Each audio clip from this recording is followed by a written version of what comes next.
frères. On a vécu une semaine vraiment, vraiment super. Dimanche dernier, il y avait le pont, donc il n'y avait pas beaucoup de monde au culte. Mais honnêtement, c'était un des meilleurs cultes de l'année. Le culte de dimanche dernier était vraiment extraordinaire. Il y avait une présence de Dieu dans la louange. Le message révolutionnaire, vraiment, c'était un culte extraordinaire. Vendredi aussi, avant-hier soir, on avait l'intercession, la réunion d'intercession était extraordinaire aussi. Il y avait une onction, ça a fini prophétiquement. Dieu a parlé à tout le monde, je pense. Je pense qu'il n'y a personne à qui Dieu n'a pas parlé. On pouvait découper un morceau de l'onction et le ramener chez soi comme tu peux prendre un morceau de gâteau et tu ramènes à la maison. C'était vraiment, vraiment, vraiment, vraiment très, très fort. Alléluia. Et ce matin, le message que je veux vous partager, il est basé sur le message que j'ai partagé dimanche dernier. Et c'est des choses vraiment, je vous encourage à vous imprégner. Parce qu'il y a l'évangile et il y a ce qu'on fait avec l'évangile aussi. Chaque personne qui prêche, qu'elle le veuille ou pas, elle donne une interprétation de l'évangile. L'évangile, il est écrit, il est scellé. Et certains l'interprètent avec leur tradition, d'autres l'interprètent en essayant de comprendre ce que le Saint-Esprit a voulu dire. Moi, j'espère que je fais partie de la deuxième catégorie, c'est ce que je cherche à faire en tout cas. Et c'est ce que je tends et ce que je fais depuis 30 ans. Ça va faire 30 ans que je prêche la parole de Dieu dans 3 mois. Ça va faire 30 ans que je prêche la parole de Dieu, que je prêche l'évangile. Alléluia. J'ai célébré mes 30 ans de prédication au mois de janvier. Là. Alléluia. Amen. Et ce que je vous encourage à faire, c'est vous imprégner du message de la semaine dernière. Parce que, autant pour ton corps, tu as besoin de détox de temps en temps. Parce que dans tout ce que tu manges, il y a du bon, mais il y a des choses qui intoxiquent ton corps. Mais dans l'évangile qui est prêché aujourd'hui, il y a carrément des fois du poison. Hein. Mais il y a beaucoup de toxines qui est mélangé avec du bon. Mais écoute le message de la semaine dernière et remplis-toi des vérités qui sont dans ce message parce que ça va changer ta manière de voir Dieu, de te voir et de pouvoir faire l'œuvre de Dieu. Et aujourd'hui, mon message c'est le secret pour servir Dieu. Quel est le secret pour servir Dieu? Alléluia. Il y a un secret pour servir Dieu. Il y a une manière de faire que Dieu a révélée dans sa parole, qui fait qu'on peut le servir. Comment faire pour servir Dieu? Comment faire pour utiliser la capacité qui vient de Dieu? Et c'est ce que je voudrais partager avec vous ce matin. Donc si vous avez vos appareils, connectez-vous, partagez. Ceux qui nous rejoignent en ligne sur Facebook, bienvenue. Partagez le message aussi, qu'il y ait un maximum de monde qui puisse entendre ces choses-là. Amen. Vous êtes prêts?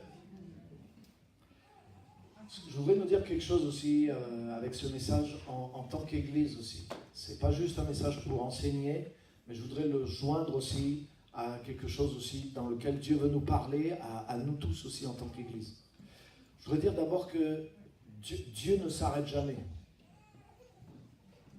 Dieu ne s'arrête jamais. Le Shabbat, ça veut dire cesser, ça veut dire s'arrêter. Dieu a comme cessé le 7e jour, mais Jésus a dit « Mon Père travaille jusqu'à aujourd'hui. Et moi aussi, je travaille. » Et quand Jésus a dit ça, c'était le jour du sabbat. Dieu ne s'arrête pas. Dieu va toujours de l'avant. Alléluia. Amen. Et vous savez quoi? Il y a quelques années, cette église n'existait pas. Les 2 églises qu'on a démarrées n'existaient pas. Mais Dieu, le Saint-Esprit, a mis vraiment dans mon cœur de démarrer cette œuvre. Et de faire ce qu'il fallait pour que cette œuvre démarre, lever des disciples, etc., etc. Et aujourd'hui, les 2 églises fonctionnent et elles tournent. Et on gagne des gens, on forme des disciples, et il y a des gens qui sont sortis d'ici, qui sont là et qui portent du fruit, et d'autres qui sont ailleurs et qui continuent à porter du fruit. Donc il y a un fruit qui est sorti du fruit, et Dieu ne s'est pas trompé. Alléluia. Mais vous savez quoi? C'est pas fini. Dieu s'arrête, Dieu ne va pas s'arrêter là. Dieu ne nous a pas amenés là pour qu'on s'arrête là. Mais c'est à nous de ne pas nous arrêter là. Parce que Dieu va de l'avant. Dieu ne t'amène pas à un point dans ta vie où tu peux dire ça y est, maintenant j'ai atteint ça, j'ai atteint ça, j'ai atteint ça, je suis bien avec Dieu, je suis bien sauvé, j'ai une bonne famille, j'ai un bon salaire. Merci Seigneur, tu m'as amené jusque-là, maintenant vitesse de croisière. Alléluia. Et j'attends d'arriver au ciel en espérant qu'il n'y ait pas trop d'épreuves jusque-là. Non. Si Dieu nous a amenés jusque-là, si Dieu a fondé la base pour nous amener jusque-là, c'est parce que Dieu veut amener plus loin avec la base qui est construite maintenant. Mais vous savez ce que ça veut dire? Ça veut dire que nous, les efforts qu'on a fait pour arriver jusqu'à cette base-là. Alléluia. Maintenant, ça veut dire qu'il faut qu'on se prépare et qu'on se développe pour aller là où Dieu veut nous amener dans la deuxième phase qu'il a prévue pour nous et pour cette Église. Amen. Alléluia. Et c'est ce que je voudrais vous montrer au travers de ce message. Je veux prendre l'exemple de Paul avec Timothée, parce que quand Paul a parlé à Timothée, dans la deuxième épître de Paul à Timothée, Timothée est comme arrêté. Timothée s'est arrêté. Dieu a levé Timothée au travers de Paul. Dieu a commencé un travail dans ce garçon. Mais Timothée est comme arrêté. Et il y a des obstacles en fait en lui qui l'ont comme arrêté à un certain niveau. Ce n'est pas un mauvais niveau, parce qu'il a pris des responsabilités, il a avancé dans l'œuvre de Dieu, mais il est comme arrêté. Et Paul, qui va plus loin et qui voit plus loin, va encourager Timothée et il va lui dire, voilà exactement ce dont tu as besoin pour que tu puisses aller plus loin maintenant. Tu as reçu ça, il y a une base qui est dans ta vie, mais maintenant il faut que tu triomphes de certains obstacles et il faut que tu puisses aller plus loin dans l'appel que Dieu a pour toi. Et je crois que ça, c'est une parole et un message qui nous concerne les uns les autres. Gloire à Dieu pour là où Dieu nous a amenés. Amen. Mais moi, je ne veux pas juste entretenir ce que Dieu m'a donné. Alléluia. Moi, je remercie Dieu qui m'a donné ça. C'est que quand je commence à entretenir juste ce que Dieu m'a donné, je suis rapidement dans la frustration. Et la frustration m'aide à me bouger. Alléluia. La frustration m'aide à chercher à aller plus loin. Moi, je ne suis pas plus courageux. Je ne suis pas plus volontaire. Je ne suis pas plus travailleur que n'importe quel humain. Au contraire. J'ai ma dose de flemme. J'ai ma dose de handicap dans ma manière d'être. Mais quand je suis frustré, c'est une force qui est en moi et qui me permet d'aller plus loin. Alléluia. Amen. Alléluia. Amen. Et je voudrais que tu sois à la fois quelqu'un qui est rassasié par Dieu, mais à la fois quelqu'un qui est toujours insatisfait par rapport à là où tu es. Et c'est ce qui va te permettre d'aller de l'avant. Jésus a dit, heureux ceux qui ont soif et faim de la justice, parce qu'ils seront rassasiés. Ça veut dire que pour avancer, il faut qu'il y ait une place en toi, il faut qu'il y ait une soif en toi. J'ai remarqué les seules personnes qui changent, c'est les personnes qui souffrent. Si tu souffres pas vraiment de n'être que comme tu es, tu ne peux pas avancer. Je dis, c'est bien, ouais, c'est bien, c'est bien. Parce que grandir, ça demande un effort. Grandir et se changer, ça demande un effort. Ceux et celles qui perdent du poids, c'est ceux qui souffrent de leur surpoids. Mais oui, tant que tu n'en as pas marre d'être comme tu es, tu ne vas pas faire l'effort pour changer. Parce que c'est difficile. Mais le jour où ta souffrance est plus grande que ton confort, tu commences à faire du sport, tu commences à bouger, tu commences à te prendre en main, et finalement tu te rends compte que tu y arrives. Mais il faut qu'il y ait quelque chose qui te dérange, il faut qu'il y ait une souffrance qui vienne en toi, et qui te pousse à changer. Alléluia. Donc est-ce que tu es béni? Amen, amen, amen. Mais est-ce que tu as cette souffrance qui te pousse à bouger ce matin? Et quand Paul a parlé à Timothée, je ne sais pas si Timothée était satisfait, mais Paul n'était pas satisfait de Timothée. Pourtant, il l'aime, c'est son fils, mais il a vu qu'il y a une dimension dans laquelle il n'est pas et une dimension dans laquelle il pourrait aller. Et il a commencé à lui donner exactement les points qui pouvaient l'amener à aller plus loin. Alléluia. Et c'est ce que je voudrais partager avec toi. Amen. Donc, ce que je voudrais dire, c'est que pour servir Dieu, le secret, il est simple, c'est que la capacité, elle vient de Dieu. La capacité de servir Dieu vient de Dieu. Et ça, c'est réconfortant. La capacité pour servir Dieu, elle vient de Dieu. Dieu te donne toujours la capacité de faire ce qu'il te demande. Que ce soit un verset biblique qui est pour tout chrétien, ou que ce soit une direction spécifique que Dieu te demande pour ta vie, quelle que soit la difficulté, Dieu te donne la capacité pour pouvoir le faire. Donc si tu apprends à marcher avec la capacité de Dieu, tu vas pouvoir accomplir tout ce que Dieu te demande. Alléluia. Et aucun de nous ne devrait se cacher derrière des excuses en disant ce que Dieu nous demande, c'est trop difficile, on ne peut pas le faire. On ne peut pas le faire dans notre nature, mais on peut l'accomplir par la nature de Dieu qui est en nous facilement. Moi j'en dis amen. Parce que c'est une vérité biblique. Alléluia. Paul a découvert qu'il pouvait tout par celui qui le fortifiait. Amen. Et je peux tout par celui qui me fortifie, ça ne veut pas dire Je peux gagner beaucoup d'argent, je peux être une superstar, je peux avoir ceci, je peux avoir cela. Le but, c'est pas de briller de... Regarde ce qu'a fait Paul du pouvoir que Dieu lui a donné. Il n'a pas cherché à devenir quelqu'un de brillant dans la société. Il a cherché à accomplir l'appel que Dieu avait sur lui. Il a utilisé ce pouvoir de Dieu, non pas pour dépasser les autres dans la mondanité, dans la vanité. Il a utilisé le pouvoir de Dieu pour pouvoir accomplir avec éclat, avec puissance, l'appel auquel Dieu lui adressait. L'appel que Paul a reçu, c'était un appel qui était rempli de souffrance. Quand Dieu l'appelait, Dieu a dit, wow, je vais lui montrer des choses par lesquelles il va passer.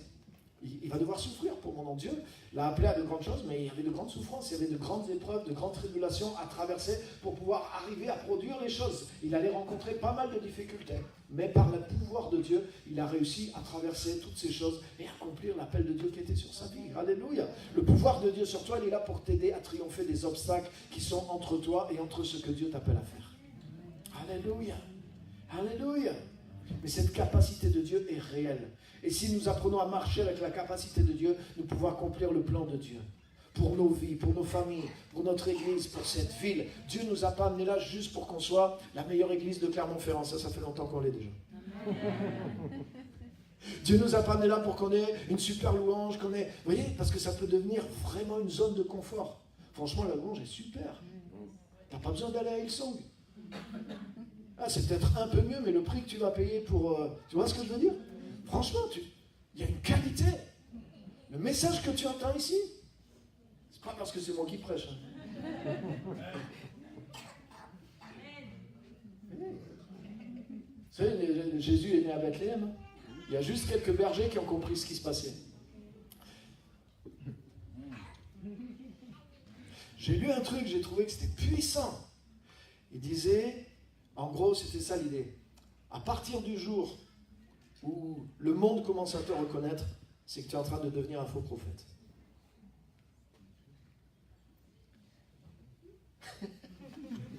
Mais c'est réel. C'est ce que Jésus a dit. Malheur à vous, lorsque tout le monde dira du bien. Si tu deviens très populaire, que tu deviens... Ça se peut, hein. Je ne suis pas en train de dire que tous ceux qui sont populaires sont des faux prophètes. Mais je suis en train de dire, tout ce que Dieu commence, tout ce que Dieu fait est rarement populaire. Amen. Alléluia. Jésus, oui, il a eu des moments de popularité, mais il a eu de grands moments d'impopularité. Hein, ça a fini sur la croix, hein, quand même. Alléluia. Est-ce que vous êtes prêts à courir dans le vrai évangile? Est-ce que vous êtes prêts à affronter les défis qui sont là? Alléluia. Est-ce qu'on est prêts à aller ensemble et aller plus loin dans l'étape que Dieu, à laquelle nous appelle? Alléluia. Dieu nous a pas amenés là pour qu'on ait une belle église confortable. Oui, on a une église confortable, on a une maison, on est ressourcés dans cette maison. Mais pourquoi faire? Pour aller moissonner dehors, pour aller moissonner plus grand. Alléluia. Dieu veut lever des gens qui vont sortir d'ici, les amis. Dieu veut lever des apôtres, des prophètes, des docteurs dans tous les domaines de la société. Dieu ne veut pas juste qu'on soit une belle église tranquille qui ronronne dans son coin mais qui ne change pas le monde autour de nous alors que le monde est en train de... Lui, il progresse dans le mal. Le monde progresse dans le mal. Et des gens mauvais développent tout ce qu'il faut pour influencer le mal autour d'eux. À combien plus forte raison nous on est là pour lever des fils et des filles de Dieu qui vont développer le royaume de Dieu et qui vont influencer par la puissance de Dieu le monde qui est autour d'eux, que ça leur plaise ou que ça leur déplaise. Amen. Alléluia. Amen. Les premiers chrétiens, il est dit, mais ces gens qui ont bouleversé le monde sont arrivés jusqu'ici. Pourquoi il y avait tant de persécutions? Parce que les chrétiens dérangeaient le monde.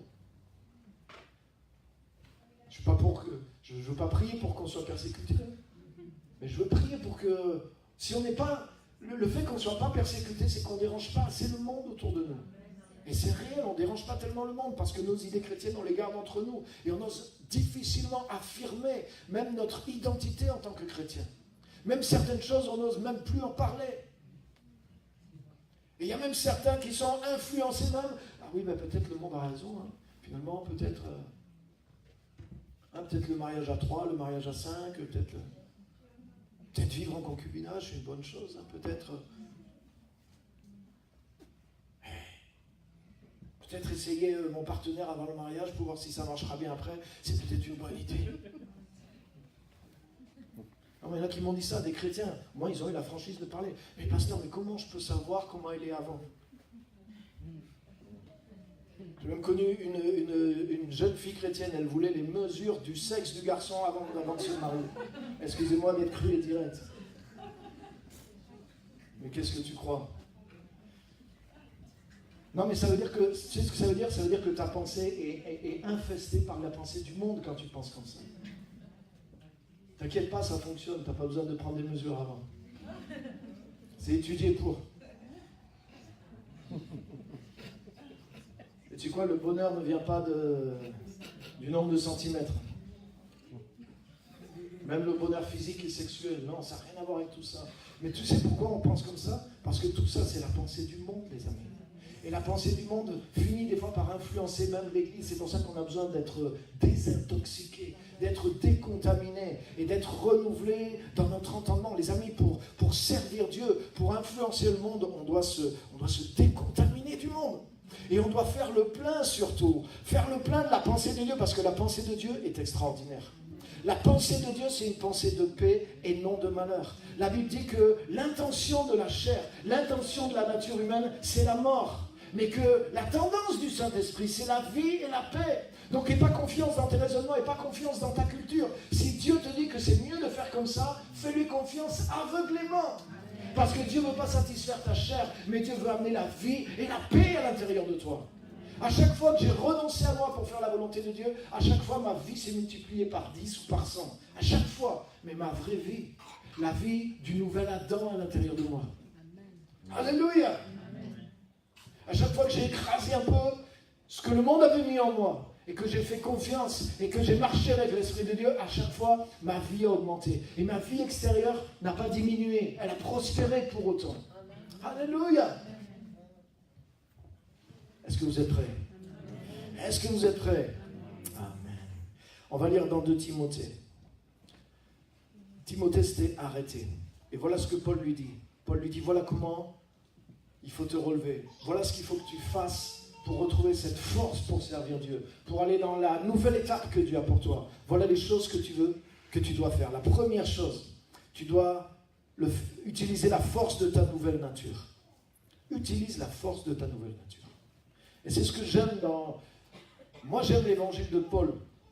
J'aime la manière dont Paul prêche l'évangile. Parce que Paul était un religieux, Paul était un légaliste, mais il a découvert la manière de penser de Dieu qui était différente de tout ce qu'il avait appris dans la religiosité. Et il a prêché le vrai évangile.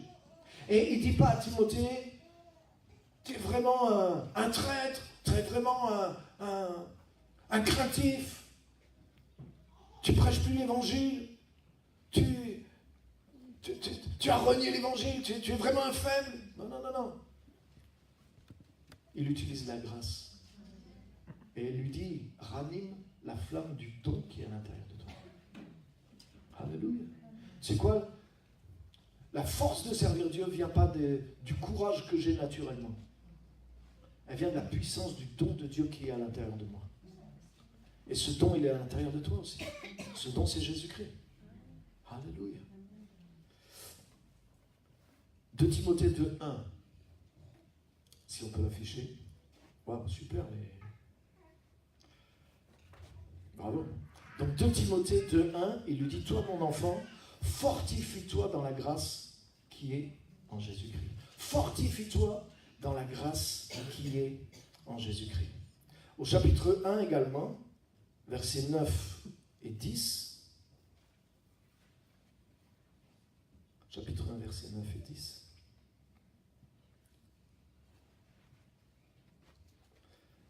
Excusez-moi, à partir du verset 6. Voilà, c'est mieux. À partir du verset 6. Elle lui dit, c'est pourquoi je te le rappelle, ranime la flamme du don de Dieu que tu as reçu lorsque j'ai posé mes mains sur toi. En effet, ce n'est pas un esprit de timidité que Dieu nous a donné, mais un esprit de force, d'amour et de sagesse. N'aie donc pas honte du témoignage à rendre à notre Seigneur, ni de moi son prisonnier, mais souffre avec moi pour l'évangile en comptant sur la puissance de Dieu. En réalité, si tu lis au travers des versets, Paul aurait pu reprendre Timothée d'une autre façon, parce qu'en réalité, Timothée a peur. Timothée s'est replié dans la peur. Timothée a carrément honte. Il a honte de l'évangile. Il a honte de Paul, parce que Paul est devenu un hors-la-loi, il est prisonnier, il est un repris de justice, il a les menottes, il est en prison. Donc Timothée a un peu honte de dire, mais moi je suis un copain, je suis un de ses disciples. Donc il y a une crainte, il y a une honte de Timothée qui est là, et Timothée est resté dans sa zone de confort et il ne veut pas souffrir. C'est ce qu'on comprend. Mais la manière dont Paul le motive, c'est pas en lui disant, ouais, t'es vraiment un trouillard, tu m'as laissé tomber, et t'es mondain, tu planques l'évangile. Tu vois? Mais pourtant, Paul voit ce qui manque. Mais la manière dont Paul va l'amener à changer, il lui dit, ranime la flamme du don de Dieu qui est en toi. La flamme du don de Dieu qui est en toi, elle peut te faire triompher de tous tes obstacles internes. Timothée avait une nature sûrement réservée, timide. Paul ne lui a pas dit, t'es un trouillard. Paul lui dit, ranime la flamme du don de Dieu qui est en toi. Parce que ce n'est pas un esprit de timidité que tu as reçu, c'est un esprit de force, d'amour et de sagesse. Même quelqu'un de timide, qui a l'esprit de Dieu en lui, s'il se fortifie, s'il vit par l'esprit de Dieu qui est en lui, cet esprit-là, c'est un esprit de force, d'amour et de sagesse. Et si cet esprit de force, d'amour et de sagesse commence à te saisir, commence à te chauffer, parce que c'est une flamme, ranime la flamme du don de Dieu qui est en toi. Tu sais, il y avait des gens, ils sont timides pour parler à la jeune fille de leurs rêves. Tu sais qu'est-ce qu'ils font? Ils boivent des bières. Et une fois qu'ils sont chauffés à la bière, malheureusement, ils font des bêtises. Et ça ne marche pas. Mais au moins, ils osent parler des fois. Ah, il y en a qui font ça. Pourquoi? Parce qu'ils sont sous l'emprise de leur propre tempérament, qui les limite. Donc, ils sentent qu'ils ont besoin de débloquer quelque chose, ils ont besoin de se chauffer à une force supérieure pour dépasser leurs propres limites. Mais des fois, on se sent comme ça en tant que chrétien. Des fois, tu es environné, il y a tellement de pression, il y a tellement de choses autour de toi. Tu sais très bien que si là, tu dis quelque chose, si là, tu te démarques en disant ce qu'il faut faire, tu sais qu'il va y avoir des réactions. Tu sais que ça ne va pas être socialement ni politiquement correct. Tu dis, est-ce que je le fais, est-ce que je ne le fais pas? Est-ce que la sagesse, c'est de rien faire? Ou est-ce que la sagesse de Dieu, c'est de mettre le pavé dans la mare? C'est pas toujours facile. Hein? C'est difficile. Des fois, tu te fais virer. Hein? Des fois, tu perds ton boulot directement. Donc, des fois, il faut rien dire. Mais des fois, tu as l'impression qu'il ne faut rien dire, c'est là qu'il faut dire quelque chose, qu'il faut faire quelque chose. Comment on fait? Et des fois, tu te dis, je voudrais faire, mais je n'ai pas eu le courage, je n'ai pas eu la force. Je ne sais pas si toi, ça t'est arrivé, moi, ça m'est arrivé des dizaines de fois. Mais j'ai remarqué une chose, c'est que la seule façon de sortir de ça, c'est pas de se dire, ouais, la prochaine fois, je ferai, la prochaine fois, je ferai, la prochaine fois, je ferai. C'est de vivre dans l'esprit. C'est d'animer la flamme du don de Dieu en moi tous les jours. Pas au moment où j'arrive sur le terrain, mais de vivre dans cette flamme du don de Dieu qui est en moi. Le don de Dieu qui est en toi, c'est la nature du nouvel Adam dont on a parlé la semaine dernière. C'est une nature, comme on a chanté, un pouvoir de résurrection. C'est un pouvoir qui triomphe de tes propres faiblesses, qui triomphe de ton propre péché, qui triomphe de ta propre nature, qui triomphe des faiblesses de ton tempérament. Et qui t'amène, regarde ce que Paul lui dit, souffre avec moi, mais il dit par la puissance de Dieu. Il ne dit pas souffre avec moi en mettant toutes tes forces humaines et ton courage, non. Tu as triomphé de ta timidité, tu as triomphé de la honte que tu as de moi et de l'évangile de manière publique, en ranimant la flamme de Dieu qui est en toi. Mais tu as même triomphé de ta peur de souffrir. Parce que la puissance de Dieu va te rendre capable. Souffre avec moi par la puissance de Dieu. Alléluia. Alléluia. Vous savez, dans la Bible, il y a un disciple de Jésus qui était un homme fort. Et lui, il disait, moi, je peux souffrir pour toi, Jésus. Et quand tout le monde te reniera, moi, je ne te renierai jamais. Parce que lui, il était fort. Il pensait qu'il avait la force dans sa nature humaine de pouvoir souffrir pour l'évangile. Et Jésus lui a dit, vous connaissez l'histoire? Mais tu sais qu'est-ce que Jésus lui a dit plus tard? Jésus lui dit, quand il le retrouve après à sa résurrection dans Jean, il lui dit, quand tu étais jeune, tu te saignais toi-même, c'est-à-dire tu mettais ta ceinture toi-même, et tu allais où tu voulais. Mais quand tu seras plus vieux, un autre te mettra la ceinture, et il t'amènera là où tu ne pouvais pas aller, là où tu ne voulais pas aller. Et de cette manière, Jésus a indiqué par quelle mort Pierre allait glorifier Dieu. Wow. C'est puissant. Tu sais quoi? L'idée de mourir pour Jésus, ce n'était pas l'idée de Pierre, c'était l'idée de Jésus. Et quand Pierre a eu cette idée, il était loin d'être prêt à pouvoir faire ça. Parce qu'il voulait le faire par ses propres forces. Et il était fort. Il était d'un tempérament sûrement plus fort que les autres qui étaient avec lui. Mais cette force qui est dans ta nature, c'est une faiblesse. Tout ce qui est un point fort en toi, si tu t'appuies uniquement dessus, si tu comptes sur ça pour servir de Jésus, tu as une limite. Mais quand tu es faible et que tu comptes sur la puissance de Dieu, c'est là que l'Esprit de Dieu commence à agir en toi. Et c'est ce que Jésus a dit à Pierre, quand tu seras plus vieux, un autre te ceindra. Se ceindre dans l'Écriture, ça dit l'Éternel me ceint de force. Par exemple, avant d'aller faucher, tu prends un tissu et tu ceins tes reins, comme faisaient les anciens. Tu tiens tes reins, autrement dit, tu rassembles toute ta force pour avoir toute ta force. Donc se ceindre, c'est l'image de prendre de la force pour aller accomplir le travail.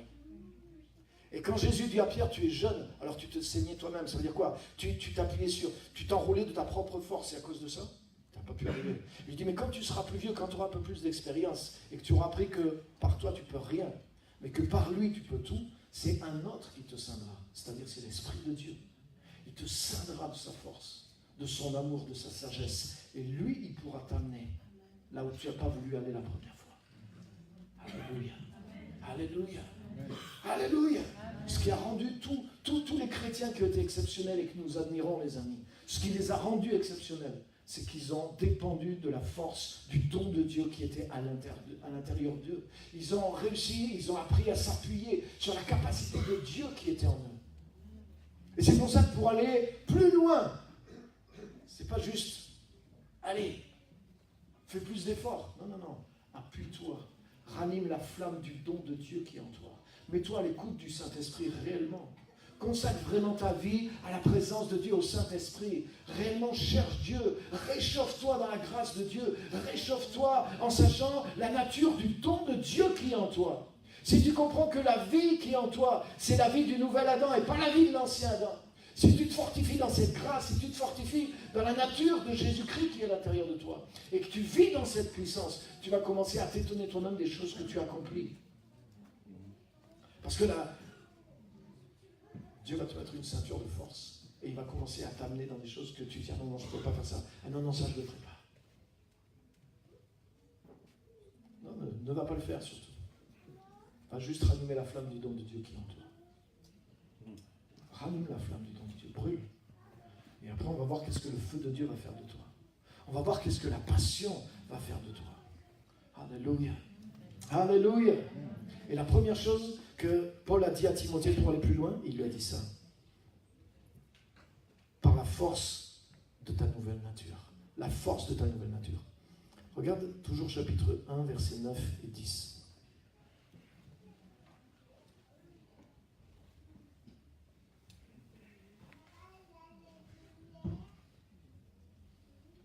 On vient de lire le verset 8. Souffre avec moi pour l'évangile en comptant sur la puissance de Dieu. Il nous a sauvés et nous a adressé, regarde bien, un saint appel. Et il ne l'a pas fait à cause de nos œuvres, mais à cause de son propre plan et de sa grâce qui nous a été accordée en Jésus-Christ de toute éternité et qui a maintenant été révélée par la venue de notre Sauveur Jésus-Christ. C'est lui qui a réduit la mort à l'impuissance et qui a mis en lumière la vie et l'immortalité par l'évangile. Alléluia. Donc déjà, Paul ne prêchait pas un évangile de religiosité. L'évangile que Paul prêche, il dit, Jésus est venu et il a mis en évidence la vie et l'immortalité. C'est ce que j'ai dit la semaine dernière. Écoutez le message de la semaine dernière. Le principe de vie qui est en Jésus, c'est un principe de justice, de vie et de résurrection. Et Jésus est venu amener ça. Et là, qu'est-ce que Paul dit à Timothée? Il lui dit, le don de Dieu qui est en toi, l'appel de Dieu qui est en toi, il est saint. Et il est saint pour deux raisons. Parce qu'il ne vient pas de nos œuvres.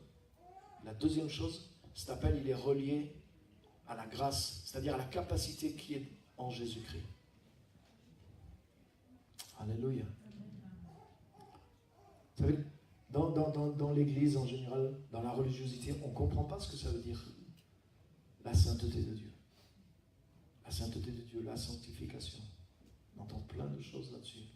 Regarde le message là. Dieu nous a adressé un saint appel. Est-ce qu'un appel, il a besoin d'être sanctifié? Est-ce qu'un appel, il peut être pécheur? Non. Pourquoi un saint appel?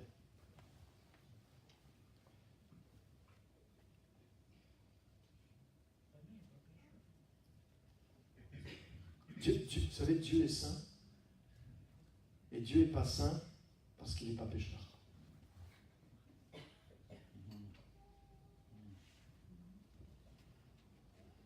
Est-ce que Dieu a des problèmes avec le péché? Je pense qu'il n'en a jamais eu, non?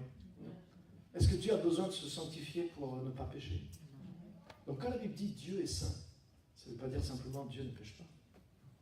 Mais nous les chrétiens, pourquoi? Mentalité du vieil Adam. On est focalisé sur la religion, le vieil Adam, le péché. Mais Dieu est saint.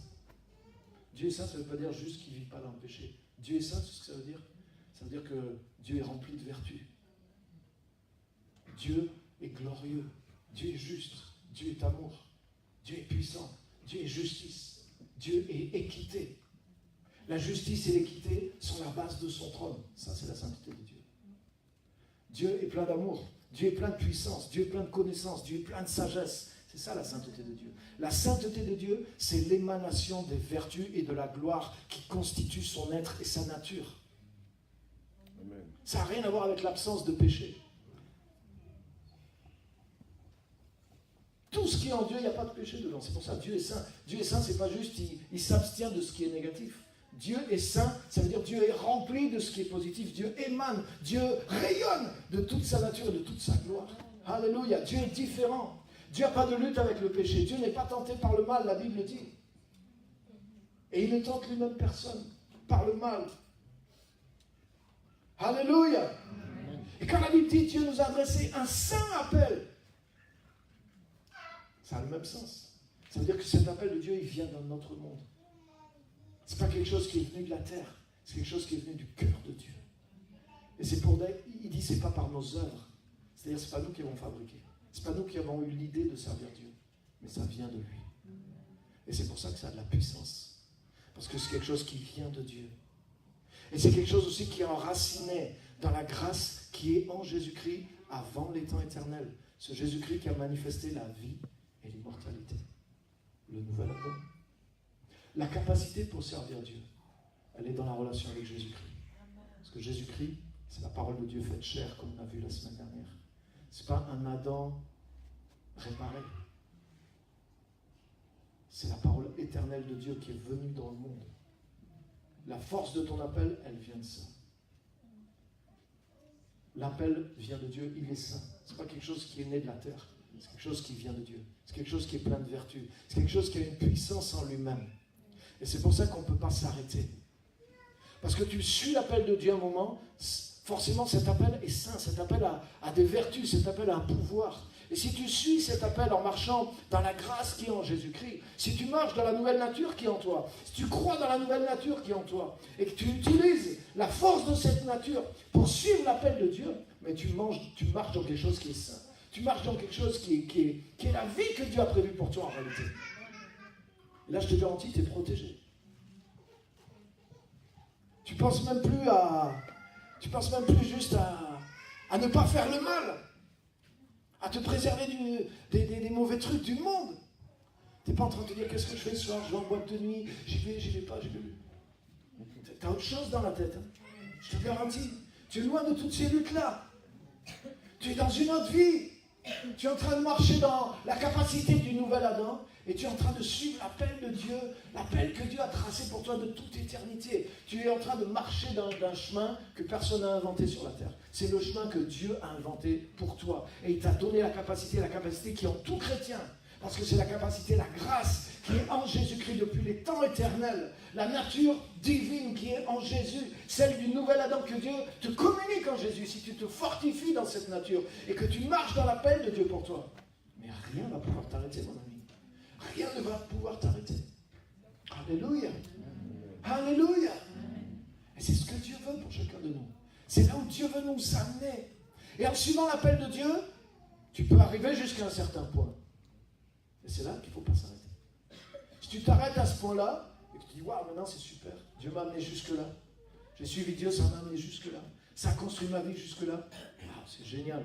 Je vais, comme Pierre a dit, dressons nos tentes, Seigneur, et on va rester là quelques jours. On va s'arrêter ici. Non, non, non, non. Dieu va de l'avant. Et tu dois continuer à suivre Dieu. Je dois continuer à suivre Dieu. Je dois continuer à suivre l'appel de Dieu. Je dois continuer à dépendre de Dieu et du Saint-Esprit pour aller là où Dieu veut m'amener. Dieu veut nous amener plus loin, les amis. Dieu veut amener cette église plus loin. Alléluia. C'est bon ce qu'on a fait, mais on n'a pas conquis beaucoup de choses. On n'a pas encore conquis grand-chose. Quand Dieu a levé dans l'Écriture l'église d'Antioche, Dieu a commencé à lever cette église dans Actes, chapitre 11. On la voit au chapitre 13. Cette église a commencé à se développer. Il y a des gens à l'intérieur qui ont commencé à se développer. Mais Dieu a commencé à parler à Paul, à Barnabas, et il a commencé à les envoyer pour rayonner. L'idée, c'était pas juste qu'ils aient une super église. L'idée, c'était que de cette église, ils aillent conquérir encore, qu'ils aillent gagner encore, qu'ils aillent ouvrir d'autres choses, qu'ils aillent se développer et aller plus loin. Dieu voit toujours plus loin. L'église, tu sais quoi, c'est juste l'avant-garde du royaume de Dieu dans une localité. Et ce n'est pas une fin en soi, c'est un moyen pour Dieu d'aller plus loin. C'est la base que Dieu pose sur la terre pour développer son royaume autour. C'est comme une ambassade, même c'est écrit d'ailleurs. C'est une ambassade. Si tu ouvres une ambassade dans un pays, ce n'est pas juste pour dire « Ah ça y est, on a une ambassade dans ce pays ». C'est pour pouvoir agir dans ce pays. Pour pouvoir développer des ressortissants, ramener des gens de ton pays dans ce pays peut-être, et pouvoir les aider, pouvoir les soutenir, pour qu'ils aient l'appui, qu'ils aient la culture du pays, qu'ils les nourrissent, pour qu'ils puissent amener l'influence ou le travail de ce pays dans un autre pays. C'est exactement ce que Dieu veut faire avec l'Église. L'Église, ce n'est pas juste notre club à nous pour qu'on se sente bien. L'Église, c'est la base de travail de Dieu pour que son royaume déferle et se multiplie. L'ordre de Jésus, c'est faites des disciples, mais c'est aller par toutes les nations. Et faites des disciples par toutes les nations. Alléluia. Donc il y a une volonté de Dieu d'expansion et de grandeur au travers de chacun de nous. Et les choses qui retenaient Timothée, Paul lui a parlé, il lui a dit, il faut que tu triomphes de toi-même. Triomphe de toi-même par la force de ta nouvelle nature. Deuxièmement, par le don qui est en toi. C'est ce qu'on a vu. Le don de Dieu qui est en toi, il peut te... Timothée était un craintif, mais Paul lui a dit, rallume la flamme du don de Dieu qui est en toi et souffre avec moi pour l'évangile par la puissance de Dieu. Fort. C'est-à-dire que même quelqu'un qui est craintif, même d'ouvrir la bouche, de parler de Jésus, s'il ranime la flamme du don de Dieu qui est en lui, il va être rendu capable même de souffrir pour l'évangile. Ça veut dire que celui qui est faible, mais qui se fortifie dans la grâce, va être plus fort que l'apôtre Pierre quand il croyait être dans sa propre force. Mais oui. Paul avait découvert ce secret. Il a dit, quand je suis faible, c'est là que je suis fort. Et même lui, du coup, il a commencé à trouver du sens dans les difficultés, les épreuves, les choses humiliantes pour lui. C'est-à-dire qu'il ne cherchait pas que les choses qui lui donnaient de la gloire et du succès. Il a dit, moi je me plais dans les complications, je me plais dans les problèmes. Parce que j'ai compris que quand c'est plus fort que moi, c'est là que je m'appuie sur Dieu et que Dieu me vient en aide. Alléluia. La dernière chose que je voudrais vous laisser, non, deux choses, pardon, excusez-moi. Donc, première chose qui a aidé Timothée à ne pas s'arrêter mais aller dans la nouvelle étape, par la force de la nouvelle nature. Tu as la nouvelle nature de Dieu en toi. Fortifie-toi dans la grâce qui est en Jésus-Christ. Fortifie-toi dans cette grâce. Deuxième chose, par le don qui est en toi. Il y a un don pour servir Dieu qui est en toi. Il y a un appel de Dieu sur chaque chrétien. Si tu rallumes la flamme de ce don, tu vas devenir quelqu'un de téméraire pour Jésus-Christ. Alléluia. Donc je ne suis pas en train de te dire deviens quelqu'un que tu n'es pas. Je suis en train de dire utilise ce qui est déjà à l'intérieur de toi, ce qui est commun à tout chrétien en Jésus-Christ et ce qui est spécifique à toi parce que chaque chrétien a reçu un don pour servir Dieu. Mais tu dois te connecter à cette vie nouvelle, à cette nature nouvelle. Ce n'est pas par juste tes capacités naturelles que tu peux servir Dieu. Dieu peut les utiliser, mais à condition que ce soit l'Esprit de Dieu qui soit au contrôle. Alléluia. Tu dois développer d'abord la nature de Christ à l'intérieur de toi. La troisième chose que je voudrais vous dire, que Paul a dit à Timothée, c'est par un certain discernement. Par le discernement, pas le discernement des autres. Mais il lui dit, c'est pas un esprit de crainte que tu as reçu, mais un esprit de force, d'amour et de sagesse. Tu sais quoi ça? Ça va t'aider à discerner. À chaque fois que tu sens la crainte, à chaque fois que tu sens que tu n'es pas capable, à chaque fois que tu sens l'infériorité sur toi, c'est pas l'esprit de Dieu. Ça veut dire que c'est pas l'esprit de Dieu. Ne cherche pas à discerner l'esprit qui est chez les autres. Cherche à discerner l'esprit qui est sur toi. Et je ne parle pas de démons. Je parle de mentalité, d'esprit, d'état d'esprit. À chaque fois que tu dis « Ah non, ça je ne peux pas le faire, je suis trop petit, je n'ai pas l'appel, je n'ai pas les dons, je n'ai pas l'onction. Oui, ça me fait peur. » Mais dis-toi bien que cet esprit de crainte-là, ce n'est pas l'esprit de Dieu. Ça veut dire que quand tu penses comme ça et que tu te laisses conduire par ces pensées-là, tu n'es pas connecté à l'esprit de Dieu qui est en toi. Donc ça veut dire non. Connecte-toi à l'esprit de Dieu qui est en toi.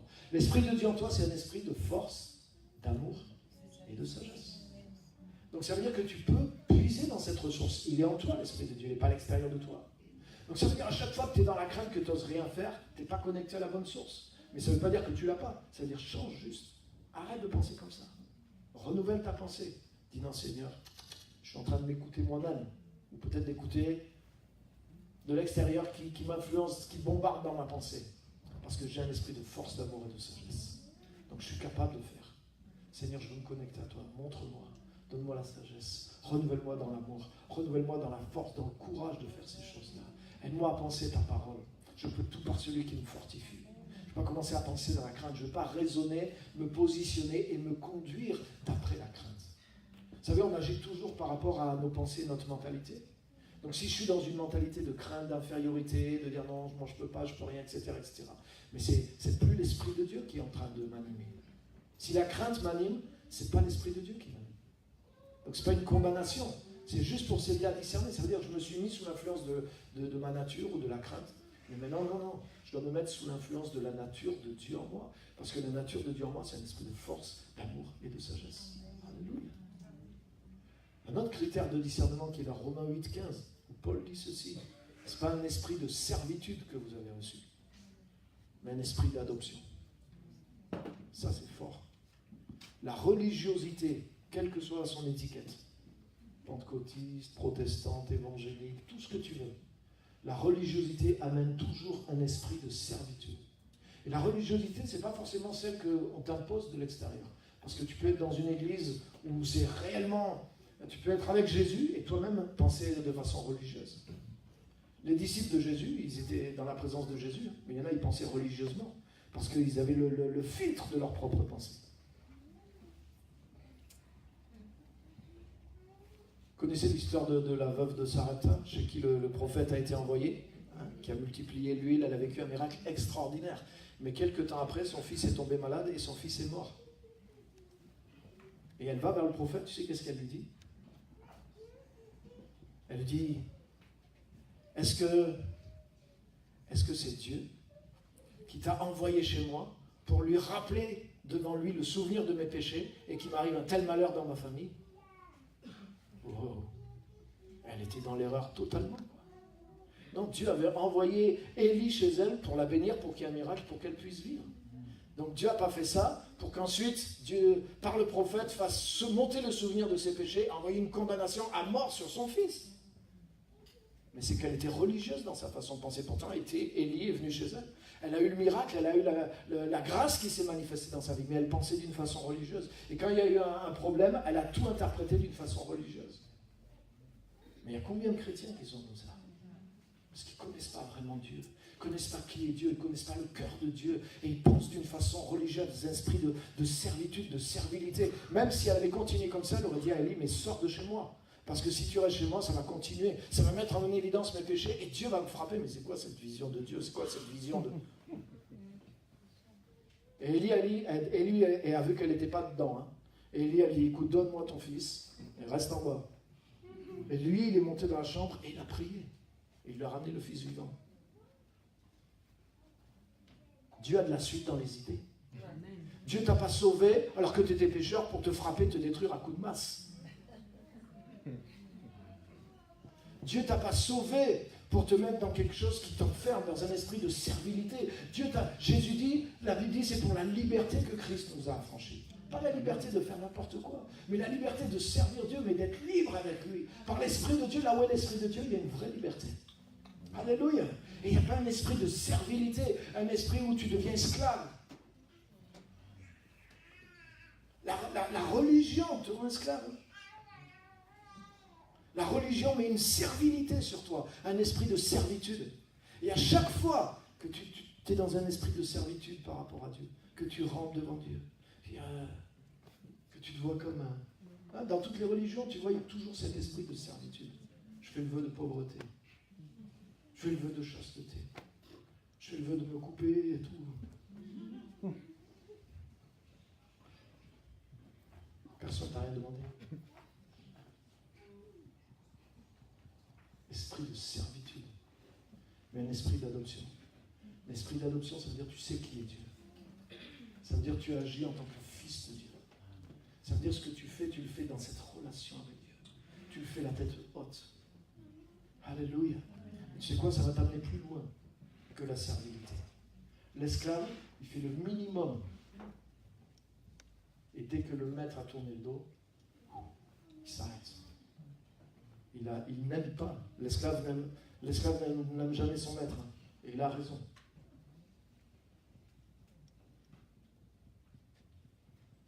Et Dieu n'est pas venu pour faire des esclaves. Il est venu pour faire des fils et des filles. Alléluia. Alléluia. Alléluia. C'est une autre motivation de relation d'amour et de service pour Dieu. Amen. Donc discerne quel est l'esprit qui agit en toi. Discerne la mentalité qui est en toi.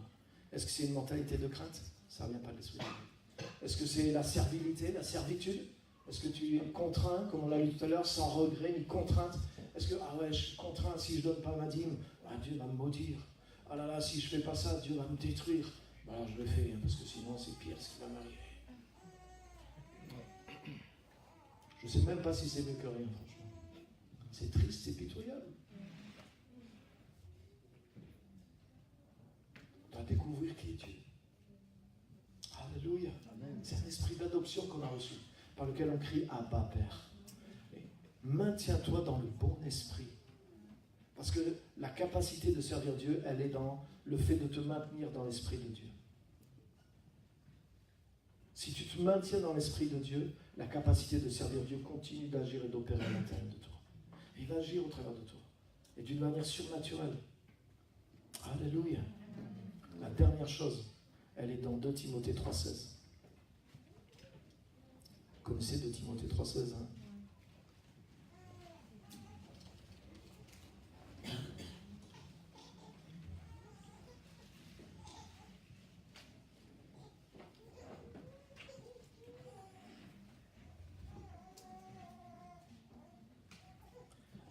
Il dit toute l'écriture est inspirée de Dieu, toute la Bible est inspirée de Dieu. Elle est utile pour enseigner, convaincre, corriger, instruire dans la justice, afin que l'homme de Dieu soit formé et équipé pour toute œuvre bonne. Vous vous rappelez, j'ai parlé de ça aussi, le mythe de l'homme de Dieu. Revenez en arrière, je ne vais pas le réexpliquer. Qui est un concept de l'Ancien Testament. Là, justement, on le voit. Là, l'homme de Dieu, c'est n'importe quel chrétien. C'est là, ça veut dire que c'est le contact avec la parole de Dieu et avec l'Esprit de Dieu qui fait de toi l'homme et la femme de Diie. Ça veut dire dans la Nouvelle Alliance, il n'y a pas des grands hommes de Dieu, des grandes femmes de Dieu et les autres qui dépendent d'eux. Non, non, non, non. La vie du Saint-Esprit en toi. Et si tu te mets toi-même à l'écoute de la parole de Dieu, la parole de Dieu va agir en toi et elle va construire en toi, elle va faire de toi un homme et une femme de Dieu. C'est ce qui est écrit là. Le plus petit dans le royaume de Dieu peut devenir grand. L'idée, le royaume de Dieu peut rendre grand tous ceux qui sont dedans. Tous ceux qui sont dedans. Personne n'a un appel à ne pas être spirituel dans le royaume de Dieu. Personne n'a un appel à rien faire. Personne n'a un appel à avoir aucun don spirituel. Personne n'a un appel à être incapable de gagner des gens à Christ. Personne n'a un appel à être stérile spirituellement. C'est impossible. Mais le contact avec la parole de Dieu. Ce que je remarque aujourd'hui, Dieu a ouvert plein de choses qui étaient perdues par l'Église. Et l'Église a retrouvé plein de choses. Et il y a plein de choses qui sont là, les 5 ministères, il y a toutes sortes de choses qui sont à notre disposition et qui sont extraordinaires. Mais vous savez quoi? Ça ne peut pas remplacer la parole de Dieu. Tu peux être entouré de tous les grands prophètes et apôtres que Dieu a levés en ce moment, mais si tu ne lis pas la Bible, tu es foutu. Je dis la vérité. Tu peux avoir quelqu'un qui t'appelle, qui te donne des conseils, qui te donne des paroles prophétiques, c'est super. Mais si ta base, ce n'est pas la Bible, il y a des choses qui ne peuvent pas se développer en toi.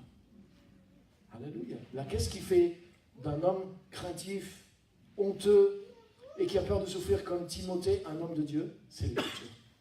C'est l'Écriture aussi. Il avait un mentor qui était l'apôtre Paul.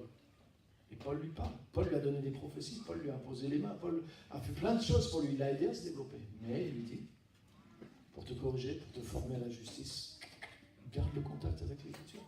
Parce que toute l'Écriture est inspirée de Dieu, utile pour enseigner, convaincre, corriger, instruire dans la justice, afin que l'homme de Dieu soit formé et équipé pour toute œuvre bonne.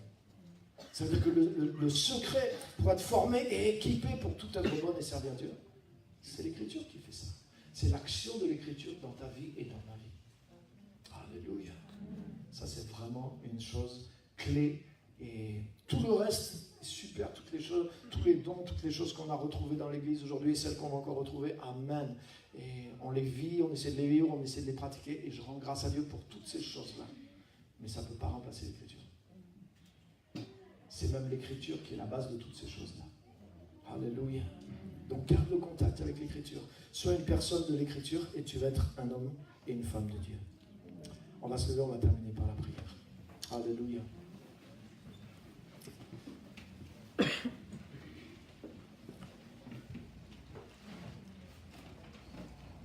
Je dois te dire une chose, c'est n'abandonne pas à cause de ta faiblesse. Timothée avait ses faiblesses. Paul voyait même ses faiblesses aussi.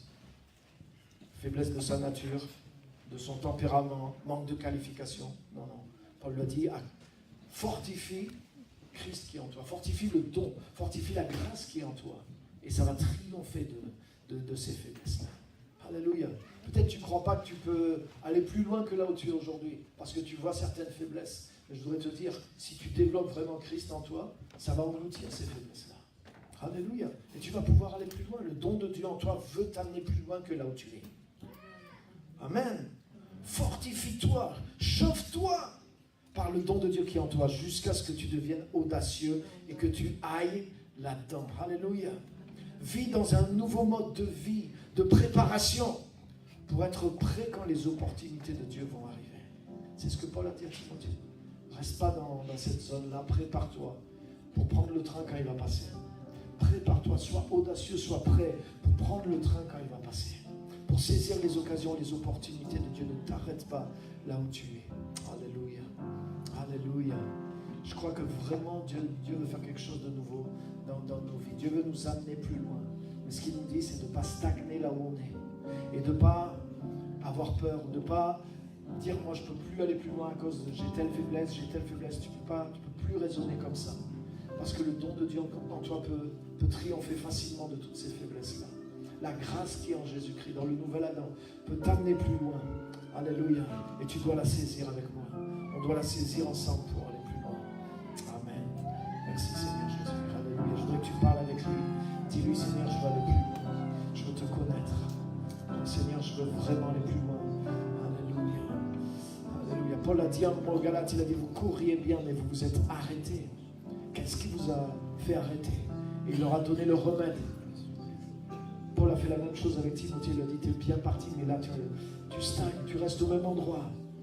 Et voilà ce qu'il faut pour triompher de toi. Voilà ce qui va t'amener dans cette audace, dans ce courage, dans enlever tes craintes même de souffrir par la puissance de Dieu.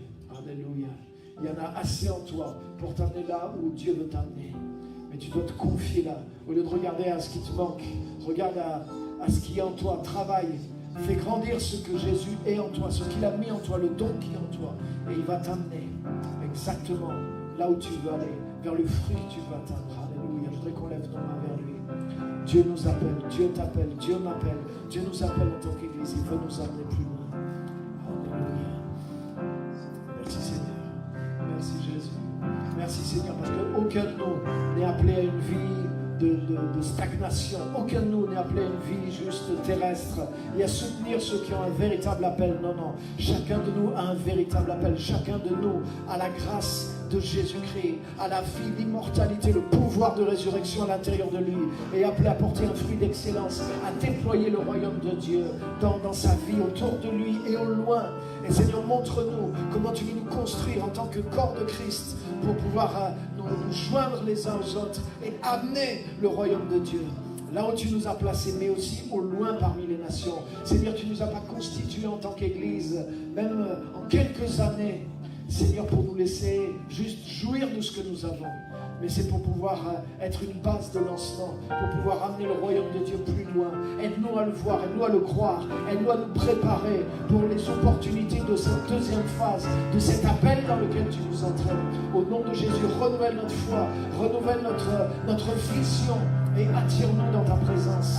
Alléluia, merci pour l'appel saint que tu nous as adressé, dans lequel il y a une force, il y a une capacité de Dieu. Alléluia, nous voulons te suivre, Seigneur, et venir jusqu'à toi au nom de Jésus. Alléluia.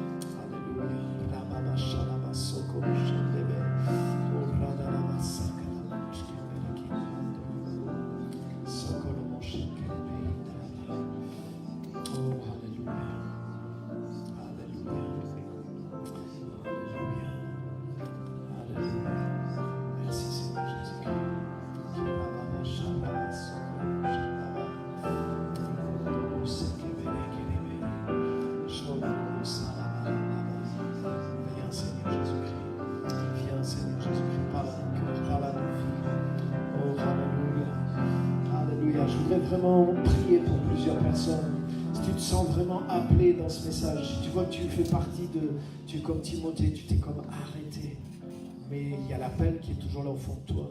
Comme je disais, tu es comme dans cette frustration parce que tu vois que tu ne débouches pas dans ce que tu devrais faire, et tu comprends au travers du message ce que tu dois changer et faire. Je voudrais que tu t'avances et je voudrais qu'on prie ensemble. Je voudrais que tu te mettes sous la présence de Dieu. C'est pas ma prière simplement, mais c'est le fait de répondre à Dieu dans un moment de Dieu pour toi. Ceux qui veulent vraiment se mettre devant Dieu, qui veulent se mettre sous le feu, ceux qui veulent ranimer la flamme du don de Dieu pour aller plus loin, ceux qui veulent réveiller la grâce, la capacité de Dieu en eux pour le servir, je vais vous annoncer. Venez devant et attendez pas juste de ma prière, mais tournez-vous vers lui. C'est lui qui vous parle, c'est lui qui vous appelle et c'est lui qui va vous répondre. Il y a une grâce de Dieu qui est préparée pour ta vie. Il y a une grâce de Dieu qui est préparée pour le servir. Et Dieu va t'ouvrir l'intelligence pour que tu comprennes ce qu'il attend de toi. Dieu va t'aider à voir que tu as la capacité. Dieu va t'aider à sortir de la crainte, de l'infériorité. Dieu te donne le discernement. Tu t'es laissé peut-être avoir par tes pensées. Comme Timothée, tu es resté dans une position de crainte, d'infériorité. Et aujourd'hui, Saint-Esprit te montre que c'est une prison de penser comme ça et que ça ne vient pas du Saint-Esprit. Parce que l'Esprit de Dieu qui est en toi, c'est un esprit de force, d'amour et de sagesse. Et il va te conduire à atteindre ce que tu veux vraiment au fond de toi, ce que Dieu a mis au fond de toi. Ne laisse aucune personne te le voler, ne laisse aucune personne, ne laisse pas tes propres pensées te restreindre. Mais va dans l'appel que Dieu a pour toi. Avance avec l'Esprit de Dieu qui est en toi. Tu puisses triompher tes propres faiblesses. Lève tes mains dans la présence de Dieu. Alléluia. Alléluia. Seigneur, merci pour ces bien-aimés. Merci pour ce que tu as préparé d'avance pour eux. Merci parce que tu parles d'une manière spéciale dans leur vie aujourd'hui. Et je te remercie pour ça. Qu'à partir de ce jour, ils raniment la flamme du don de Dieu. Merci parce qu'ils ont la capacité en eux d'aller là où ils veulent aller. C'est pas quelque chose qu'ils ont besoin de recevoir, c'est juste quelque chose qu'ils ont besoin de ranimer. C'est quelque chose qui est en braise aujourd'hui. Et ils ont besoin de souffler, de mettre du bois, le bois de la parole de Dieu, le bois de l'onction prophétique dessus, pour que vraiment ce qui est en eux devienne une flamme qui leur donne la force, le courage. Seigneur, oins-les d'une manière nouvelle, bénis-les d'une manière nouvelle, encourage-les d'une manière nouvelle. Merci Saint-Esprit de souffler sur ces braises pour qu'elles deviennent un grand feu et qu'ils soient amenés, Seigneur, à te servir dans la puissance de l'Évangile. Au nom de Jésus, merci de mettre ta main sur chacun d'eux. Au nom de Jésus-Christ. Merci Seigneur. Bénis-les au nom de Jésus. Que la flamme du don de Dieu, que l'appel qui est sur toi soit ranimé au nom de Jésus-Christ. Alléluia. Alléluia.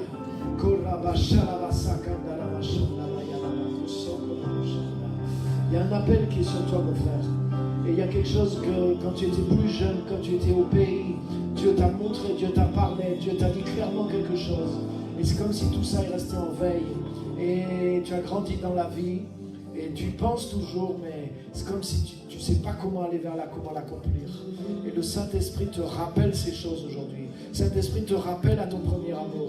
Et il te dit, cette parole qu'il y a eu sur toi, cet appel qu'il y a eu sur toi, je ne l'ai pas oublié. Et je veux que tu rentres dedans. Prépare ton cœur. Prépare-toi spirituellement. Prépare-toi. Fais grandir Jésus-Christ à l'intérieur de toi. Vraiment, prépare-toi avec ta famille. Prépare-toi dans ton cœur. Prépare-toi dans ton lieu secret. Rapproche-toi de moi, te dit le Seigneur. Rapproche-toi de la parole. Rapproche-toi de mon esprit, te dit le Seigneur. Pour que tu puisses revoir clair et commencer à avoir la capacité. La capacité vient de Dieu. Aujourd'hui, tu ne sais pas comment faire pour marcher dans cet appel. Mais si tu fais grandir la présence de Dieu en toi, ça va devenir clair. Ce que tu ne sais pas aujourd'hui, tu le sauras demain. Parce que tu vas le découvrir dans ma présence. Rentre dans ma présence, te dit le Seigneur. Recherche l'intimité avec moi. Recherche la direction dans ma parole. Fais grandir la semence qui est en toi. Quelque chose qui est en toi qui est trop petit pour pouvoir faire ce que je t'appelle à faire. Fais grandir cette semence. Et en grandissant, tu vas voir clair. Et elle va te conduire vers l'appel que j'ai pour toi, te dit le Seigneur. Alléluia. Merci Seigneur. Seigneur, bénis chaque personne qui est là ce matin. Au nom de Jésus. Merci pour ta grâce. Ranime la flamme du don de Dieu. Seigneur, ranime la flamme. Seigneur, c'est un appel qui est saint. Seigneur, et c'est une vie de Jésus qui est en nous. Seigneur, aide, Seigneur. Oh Seigneur, merci, Seigneur. Aide-nous, au nom de Jésus-Christ, à vivre dans cette vie qui est en nous. Au nom de Jésus. Merci pour ta grâce. Ranime la flamme du don de Dieu. Merci, Saint-Esprit.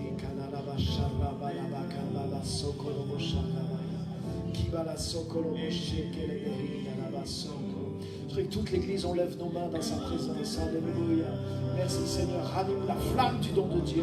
Seigneur, viens par ton esprit. Merci pour ce feu. Seigneur, fais grandir ce feu au nom de Jésus-Christ. Et que ce feu embrase mon frère, Seigneur. Que ses pensées soient renouvelées. Que la puissance de Jésus sur lui l'amène vraiment à cette force, cet amour et cette sagesse pour te servir. Merci pour l'onction qui est sur lui. Déploie cette onction sur lui au nom de Jésus. Alléluia. Merci Seigneur, touche ce frère également. Seigneur, ramène-le Seigneur. Ramène-le de là où il est, vers là où tu veux l'amener au nom de Jésus. Que le don de Dieu en lui grandisse. Seigneur, qu'il aille plus loin avec toi. Au nom de Jésus, qu'il aille en pleine eau. Au nom de Jésus. Merci Seigneur, tu triomphes de ses faiblesses.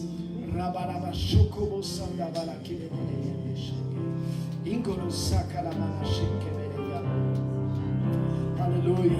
Seigneur, aide-le à lever les yeux, non pas sur les échecs du passé, mais sur le triomphe à venir, sur la capacité de Jésus-Christ qui est à l'intérieur de lui, sur le don de Dieu qui est à l'intérieur de lui. Alléluia. Les choses anciennes sont passées et toutes choses deviennent nouvelles. Les échecs que tu as eus ne sont pas définitifs. Ne crois pas que Dieu t'a fermé la porte. Ne crois pas par un esprit de religiosité, de servilité, que tu as perdu l'avenir que Dieu avait pour toi à cause des échecs et des mauvais choix que tu as faits. Mais le Saint-Esprit veut que tu retrouves l'espoir et la foi, veut te montrer qu'il est un Dieu de grâce, un Dieu d'amour. Une fois, deux fois, trois fois, le juste tombe, mais Dieu le relève. Si tu regardes à Jésus-Christ, Dieu te pardonne, Dieu te relève. Ne regarde plus à tes échecs du passé, te dit le Seigneur. Ne reste pas dans un esprit de crainte, de servilité, mais reviens dans un